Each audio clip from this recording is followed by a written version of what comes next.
जय श्री राधे कृष्ण। दोस्तों, एक बार एक भक्त ने श्री कृष्ण से पूछा, हे कृष्ण, बुरे कर्म का परिणाम क्या होता है?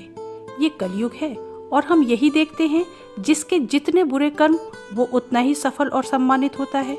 ऐसे में ये निश्चित करना कठिन हो जाता है कि आखिर हमें किस प्रकार के कर्म करने चाहिए। कृपया मार्गदर्शन करें। कृष्ण मुस्कुराए और बोले, कर्म की मार इतनी खतरनाक होती है कि आपका संचित किया पुण्य कब खत्म हो जाए पता ही नहीं चलता। पुण्य खत्म होने पर एक ऐश्वर्यशाली राजा को भी भीख मांगनी पड़ती है। इसीलिए छल कपट करके किसी की आत्मा को कभी नहीं दुखाना चाहिए। जैसे बछड़ा हजारों गायों की भीड़ में अपनी माँ को ढूंढ ही लेता है ना, बिल्कुल वैसे ही कर्म करोड़ों में अपने कर्ता को ढूंढ ही लेता है। अगर कोई किसी का बुरा करने जा रहा है तो उसे अपनी बारी का इंतज़ार करना होगा, क्योंकि ये सृष्टि का नियम है। जो दूसरों को देंगे वही लौट कर आएगा, वो इज्जत सम्मान हो या छल कपट अत्याचार। हर कर्म हर प्रतिक्रिया एक बीज के समान होता है। जैसा आप बोएंगे वैसा ही फल भोगेंगे। चलो, इसी विषय पर मैं एक कहानी तुम्हें सुनाता हूँ। एक बार मैं और अर्जुन ब्रह्मांड के भ्रमण पर निकले। लोगों की दिनचर्या को हम देख रहे थे। तभी हमारी नज़र एक हलवाई की दुकान पर पड़ी। वहाँ हलवाई ने पुराना बासी खाना दुकान के पास ही इकट्ठा कर रखा था।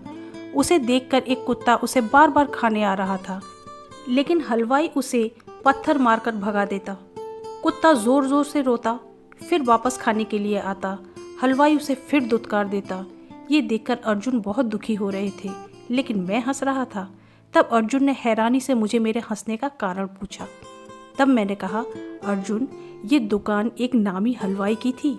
इसने इस काम से बहुत धन कमाया था, पर इसका नौकर चाकर और रिश्तेदारों से व्यवहार बहुत गंदा था। वो सभी की बहुत बेइज्जती करता था। ये कुत्ता वही नामी हलवाई है और इस दुकान का वर्तमान मालिक उसी का बेटा है, जो अपने ही पिता को पत्थर मार रहा है। ये जो कुछ भी इसके साथ हो रहा है वो इसके पूर्व जन्म के कर्मों का फल है, समझे? तो दोस्तों, संसार का हर प्राणी एक विशेष उपकरण की निगरानी में है।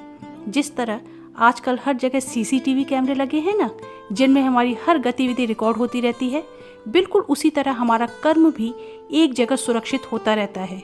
सबसे ज़्यादा ध्यान देने की बात यह है कि इंसान के बनाए सीसीटीवी को कोई भी बंद कर सकता है या उसमें खराबी आ सकती है, लेकिन ईश्वर के बनाए उस प्राकृतिक सजीव कैमरे से बचने का कोई उपाय नहीं है। उसमें फॉल्ट आने का तो कोई चांस ही नहीं है।